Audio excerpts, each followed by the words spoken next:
انسان اگر کسی گناہ سے بچنے کا ارادہ کرتا ہے اور پھر وہی گناہ بار بار سرزد ہو تو اس کی کیا وجہ ہو سکتی ہے؟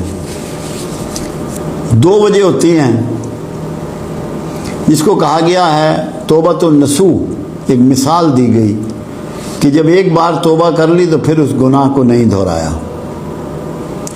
جب بار بار آپ وہی گناہ کر رہے ہیں تو اس کا ایک ہی مطلب ہے کہ ابھی تک آپ کی توبہ قبول نہیں ہوئی، اور توبہ قبول ہونے کے راستے دو ہیں۔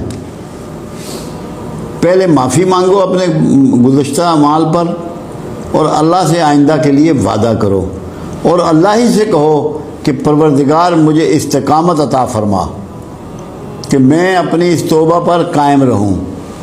اور اللہ نے تو اتنی مہربانی کی ہوئی ہے کہ اے میرے بندے، تو اگر 70 بار بھی توبہ کرے گا اور 70 بار پھر وہی گناہ کرے گا، میں پھر بھی بخش دوں گا۔